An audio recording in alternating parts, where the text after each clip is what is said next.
composite resin. Tatandaan niyo, adhesive facilitates the composite resin into the prepared cavity. Meaning, kung wala kang adhesive or wala kang bonding agent, sure na sure ko, no?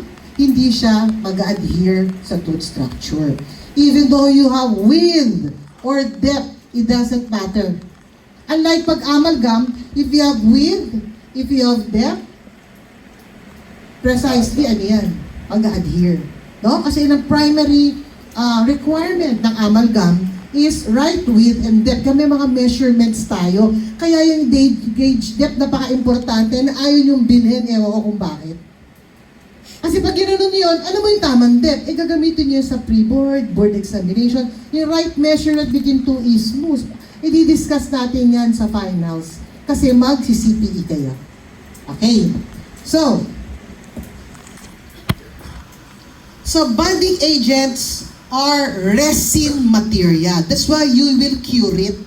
It's made out of resin. So basically, pag sinabi mong resin, nandyan na naman, sino? Sino tingin nyo? Mga metacrillate. Okay? So, it is very volatile because it's made out of solvent. No? Made out of solvent siya.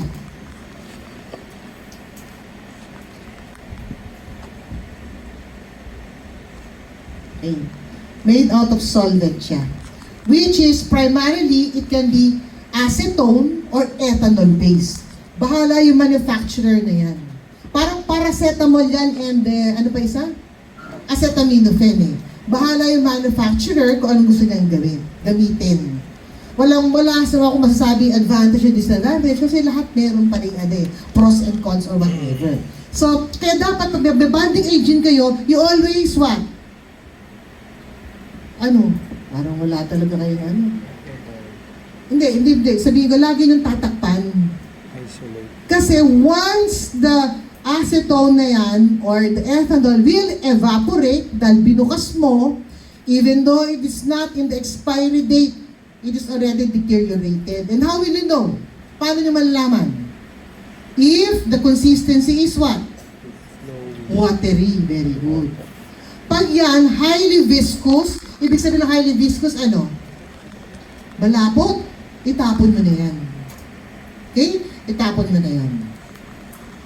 Now, requirements of a good adhesion. Number 1, of course, the surface should be clean. Kaya dapat nililinis. Kaya napakaganda nga minsan, if you etch it, because you wash it, di ba? Nalilinis siya.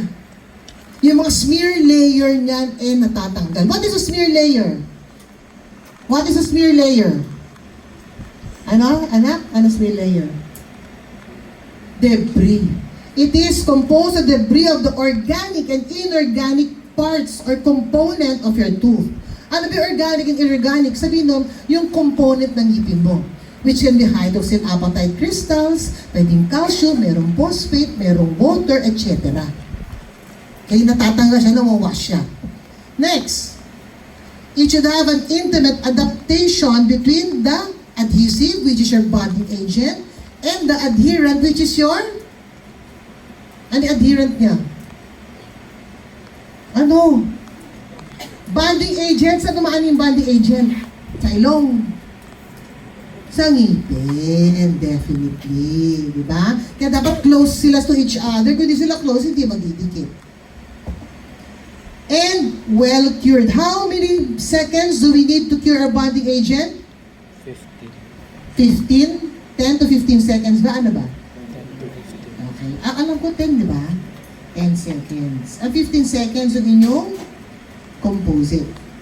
Di ba? Depende yun sa ano mo. Sa inyong light cure machine. Then, adhesive and adherent should be strong enough to resist bonding. Later, I'll discuss ito yung mga tinatawag natin MPA. What's the meaning of MPA? Ano po? Meaning of MPA, anak? Meaning of MPA. MPA. Diyos ko ha. Wala na.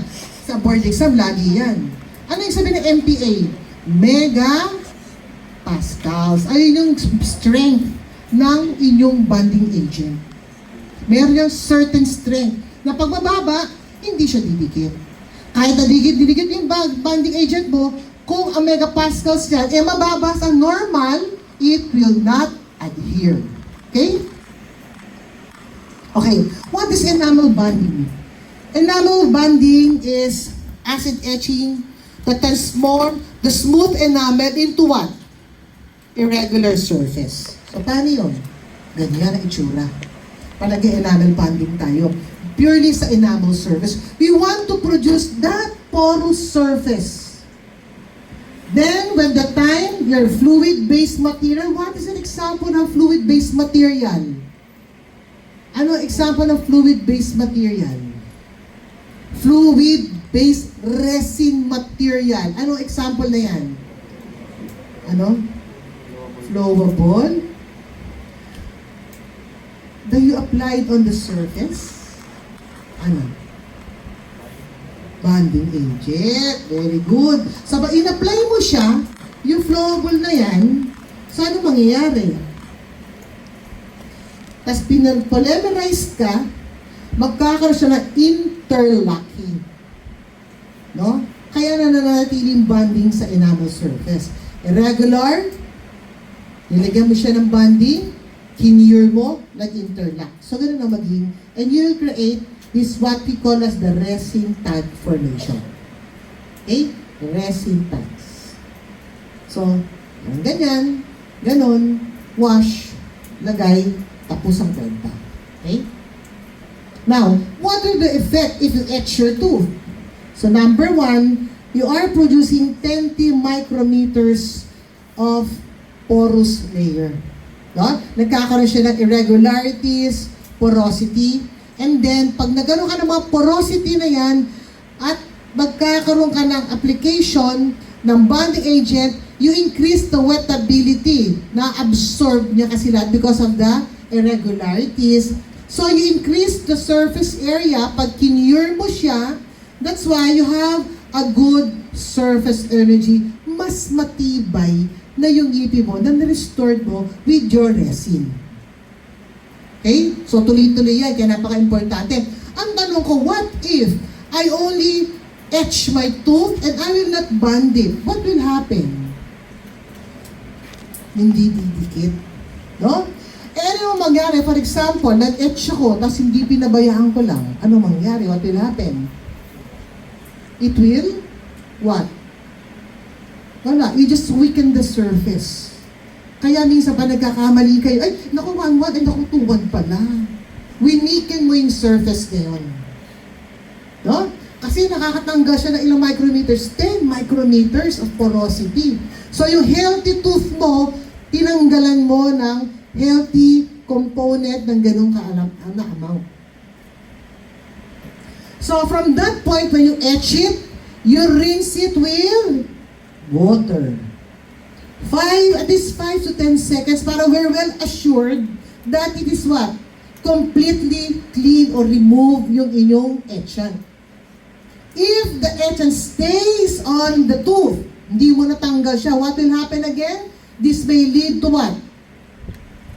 Ano? Weakening porosity. No? Nagiging porous siya. And then, you dry it. Now, in drying, alam nyo na yan that you do not over-dry it, right? Because if you over-dry it, what will happen? The dentinal tubules will collapse or dehydrate. No? Eh, ano ngayon kung nag-collapse and dehydrate siya? You'll be having a hard time penetrating it dahil nakakollapse siya. So, ang resin tag formation mo, masyadong mababaw. And we need longer, more, pati lateral tags, mas marami. No? Ganun yan eh. Kasi pag hindi mo ginawa yun, pag ganun ang ginawa, what will happen? Early removal or failed restoration. Kaya nga napaka-importante that you use your rubber dam. Kasi marami akong nakita sa inyo, habang nag-fill, ang daming laway. O at the moment, magka-cure yan, pero nandiyan pala sa kanto ng San Rafael yan, tanggal na yan. No? Tanggal, kawawa naman yung mga ngipin ng na tinanggalan nyo. Kaya nagiging yung cavity na tinanggal mo yung caries, where at the end of the road, pag natanggal mo yung restoration, that will be a site of secondary caries lesions. Okay, so we do not over-dry it. How will you know if the tooth is over-dry? Chalky white enamel. Nung araw yung hinahanap, chalky white enamel no? But now they find out sa mga studies, mali. Kasi when it is not too dry, open ang tubules. Mas madali siyang mag-penetrate sa dentinal tubules and create resin tag formation. So from this point, if you have a moist surface, that's the time you will apply your bonding agent. Okay, apply na. And how will you know if you have a successful bonding? If the surface is, if you have a successful bonding procedure, if the surface is, ikaw girl, na nakangalumbaba sa akin.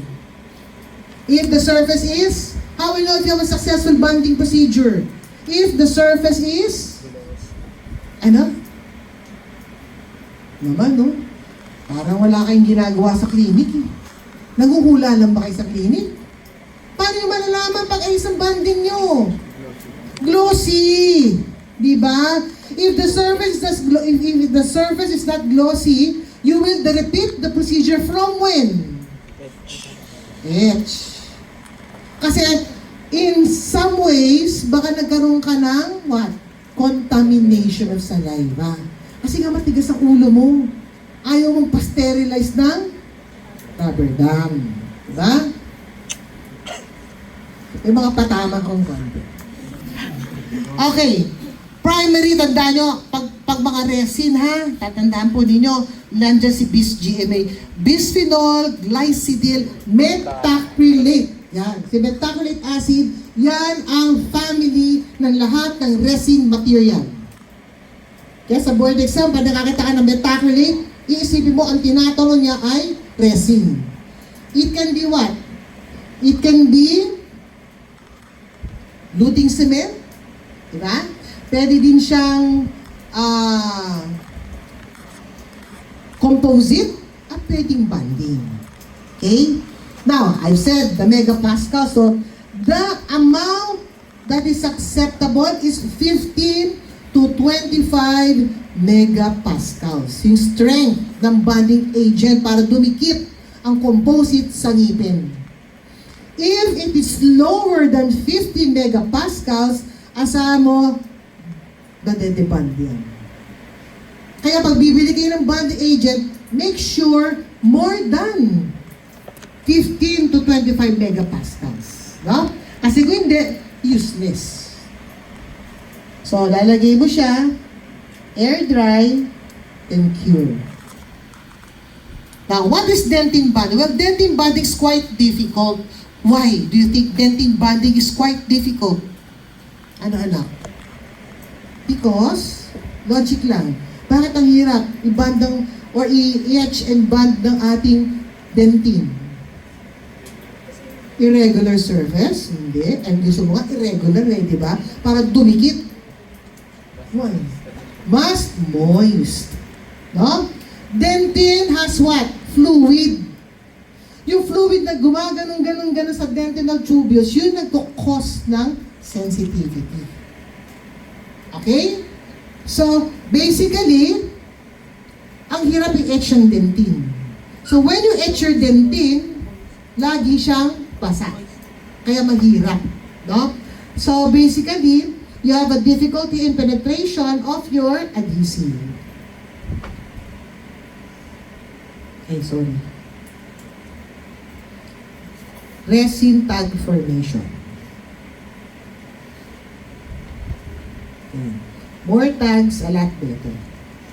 Now, let's go to our generations of bonding agent. Ito yung pinakamaganda dyan. Ano bang pinagmula ng bonding agent? So, long time ago, the first generation is composed of glycerol, phosphoric acid, dimethacrylate containing acid-etched enamel. So, meron siyang mga maliliit na mga botelyang ganyan. which is hydrophobic. Ang sabi ng hydrophobic? Ayaw sa mga basa. No? So, dapat sobrang tuyo ng ngipin. Second, low bonding stem, kasi biro mo 2 to 3 megapascals. Halos parang chiclet lang ito sa pandikit. No? Kaya, after mga 6 months, tanggal. Pangit, di ba?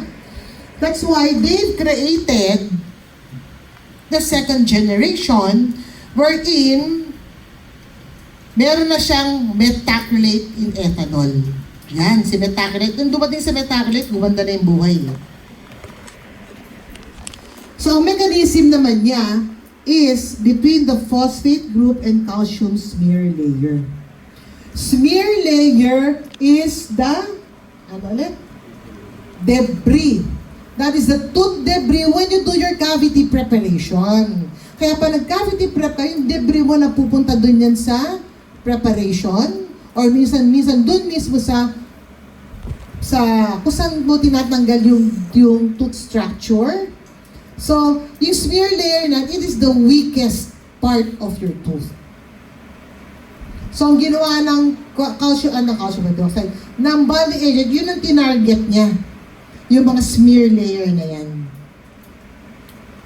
Pero hindi rin nagwagi yan eh.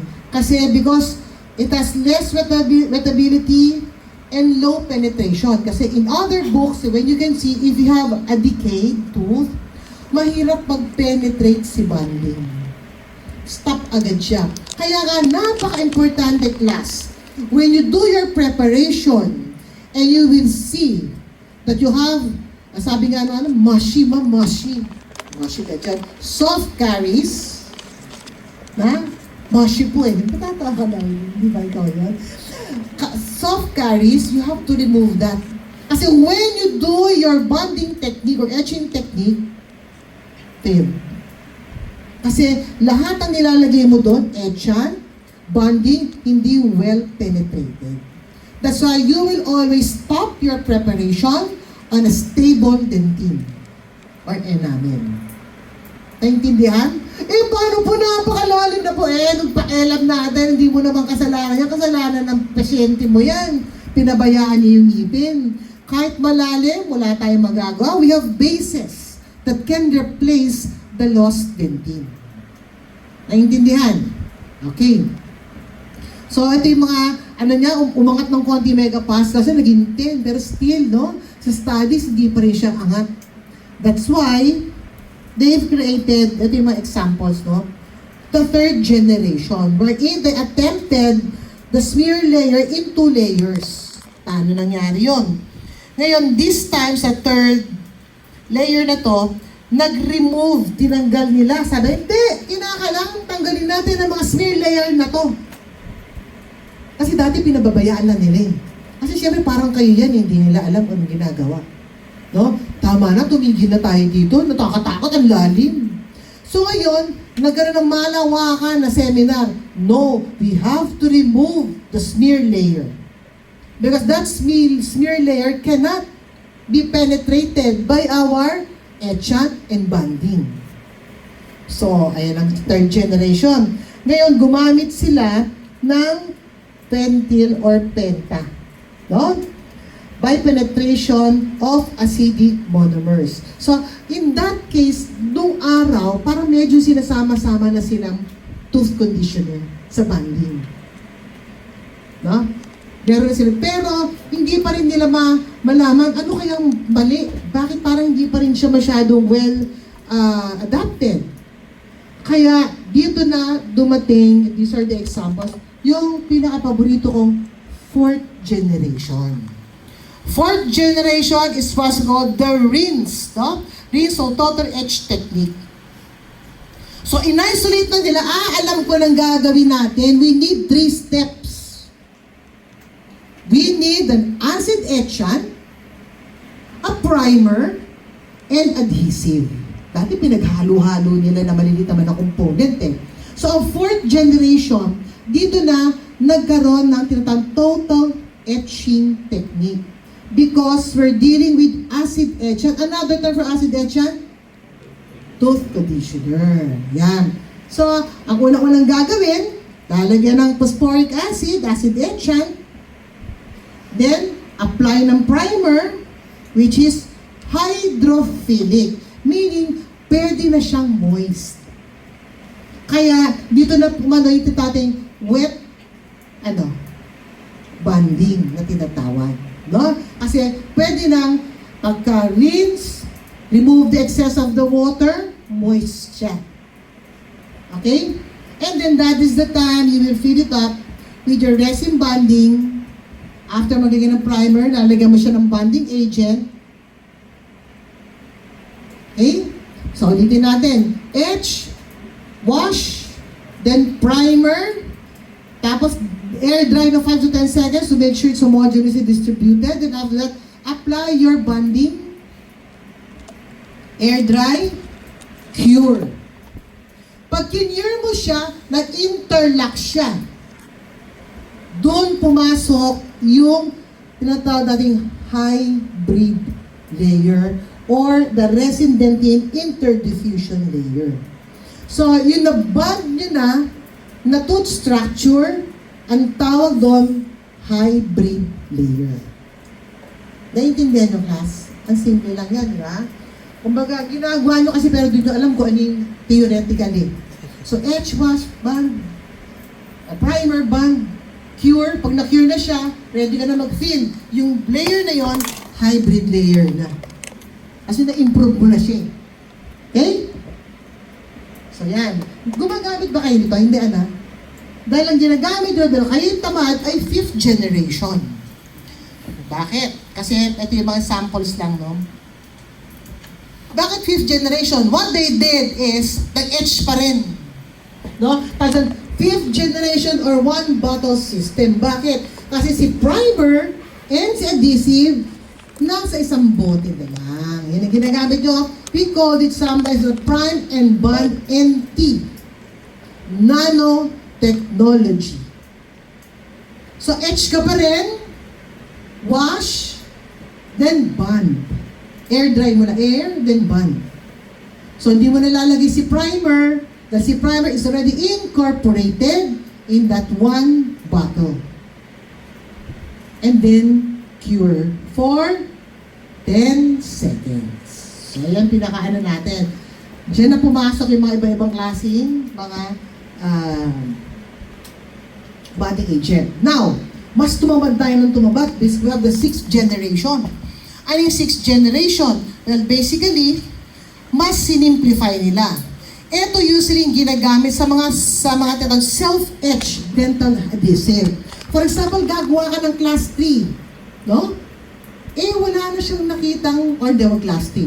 Gumagawa ka ng class 2 or class 1. Wala nang natirang enamel. Di ba, we cannot etch the dentin, ba?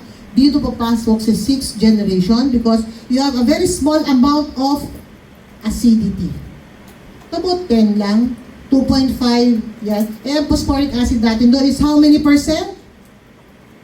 Ilang percent ang natin, ordinary phosphoric acid? Yan. Merong 35, pero is 37% phosphoric acid. Ba't bigla sumusulat dito? No? Hindi nakikita. Walang pwedeng tapo eh. Because this is made in China. Hindi sinubukan mo lang. Ayaw no? Ba't di sumusulat? Tulungan niyo ako. Bakit? Ha? Buisit eh. Ha? Gaga? Gagatagay mo, Class! Bakit nalalaman nyo naman di ba? Okay, now. Pero pag ganyan, bahan siya. Tawag dito, self-etched dental adhesive. Ano na to? Teka. 6th generation. Tama. Yan, 6th generation. Self-etched dental primers. Can be in 2 commercial forms. Ang tawag natin dyan, self-etched primers and self-etching adhesive. Okay? Yan ang tawag dyan. Ngayon, sa self-etched primers, yung etchant po at saka primer nasa isang bote. At may isang bote para sa adhesive. Okay? So, ano naman may self-etch adhesive. Ito yung matatawag din prompt and pop. Natatandaan yun? Hindi, syempre, no? Ay, tsura niyan, ganito. Meron siyang, naku, talagang hindi gumagana. Wow.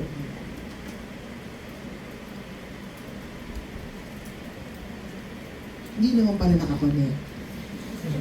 I'm sorry.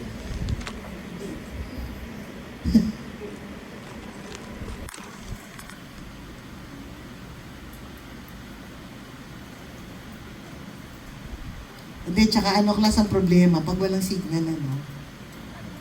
Napakawalang kwenta rito eh. Ayaw. Paano bang gawin natin para makapagsunod-sunod tayo? Hindi nyo kasi nakikita eh. Ipatay na lang natin. Hindi. Paano lumabas to para dito? Para makita mo. Anak, punta mo rito ko. Damot nyo naman, oh. Sige na. Okay. Ikaw. Dali na. Sino mga teki dyan? Teki boom? Sige na. Ha? Sino Michael?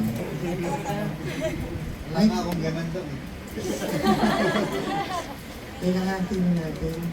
Kaya ko ayaw eh. Kasi makikita mo niyo sana yung itsura eh. Pahira mo na lang. Yung gano ba? Sige na anak, ikaw. Walang apple man lang dito? Ikaw apple ka? Pau. Gagano ba yun pag ano, iba? Naku, ba't tinanggal mo? Lagot tayo nito.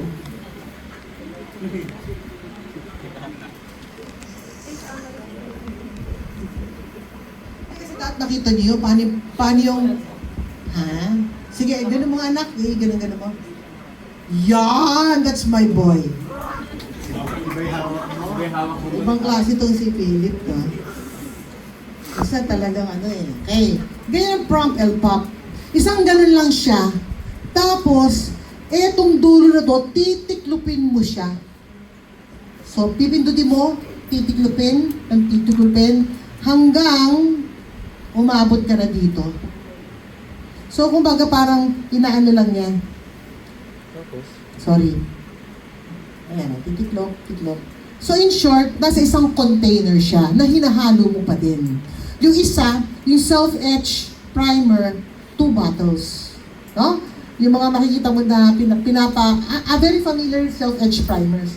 Mas less itong prompt and pop ito yung self-etch dental adhesive, self-etching adhesive. Mas very kilala to sa mga luting cement. Di ba meron luting cement kayo mga resin type? You don't need to etch, you don't need to bond. Yun ang component yan. Ako yun ang ginagamit ko pag i-install. Kasi syempre daming chechebureche. Minsan gumagamit kasi ako yung meron primer, adhesive. Nakagano na yung pasyente, di ba? So ang tendency, less chairside tayo pero no shortcuts. So, mas gumanda yung sistema nung marami nang dumating na materyales. Okay? Okay. Then, ang next natin is the 7th generation. Ang tawag natin dito, 7th generation is all-in-one adhesive system. Meaning, the etchant, the bonding, tsaka primer is all in one bottle. Para sa akin, medyo yung mga 6th, 7th generation, medyo hindi, kung sa resin tag sa pag-uusapan, less resin tag formation. Kasi mas superior pag talaga nag-etch ka ng tunay. No? Pero case-to-case basis, you will only use these self-etch adhesives if, mga sobrang lalim na restoration. No? Pag malalim masyado. Pag gagawa ka ba ng diastema closure, you need this kind of bonding agent? Yes or no? Yes or no? No. Kasi ang mga diastema closure, there's no cavity. It's all enamel. That's why you use the total etching technique. Ang mga molars ninyo na class 1 na malalalim, do you need the total etch? No. You use your selective etching technique. These are the 3 bonding techniques or etching technique. Selective, total etching, and self-etch technique. If there's no more enamel left, self-etch tayo. If there's a lot of enamel present, mostly the anterior restorations, total etching. Selective, usually sa posterior, you have an enough amount of enamel, yung mga cast niya makakapal, no? Pero napakalalim than molars, no? Maraming grooves, kaya maraming decay. You can do your selective etching. Naintindihan? Okay, so for the 7th generation, the all-in-one adhesive, so basically, it is both hydrophilic and hydrophobic. Lahat andyan. And then, nasa isang bote lang siya. Iba-iba yan, ha? Wala naman tayong pinopromote dyan, pero ay mga example siya. And the last generation is your 8th generation. Yan. Yan ito the single dose system. What is the difference between the 7th and the 8th? Because of the fillers. Lahat yan may filler content yan. That's made out of what?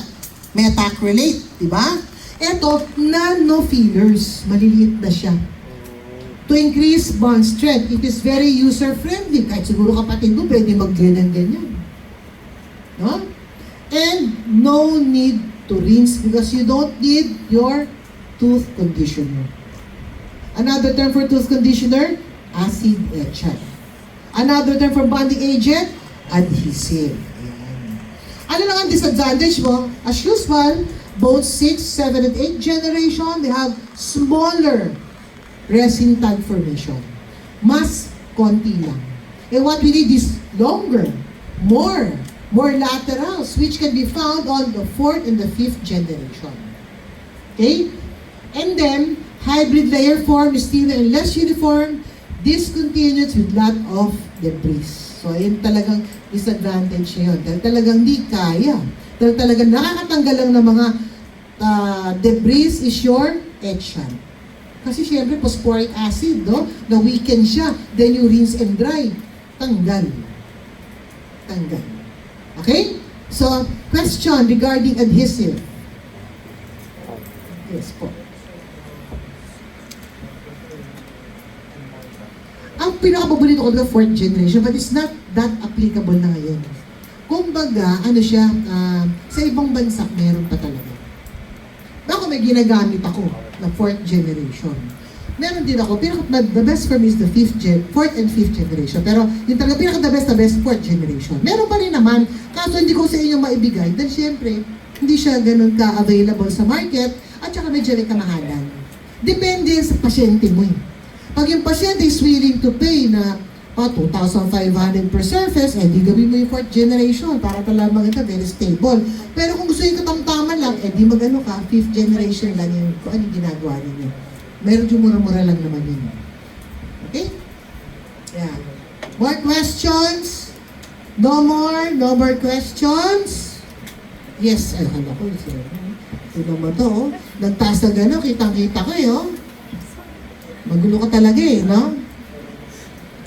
Okay, ano ba mga dapat natin? So, next meeting again, we will have a quiz. You have to study all about adhesive. And then, as soon as we're done ng lecture natin, what's good about it, parating yung bleaching nyo, clinic na kayo.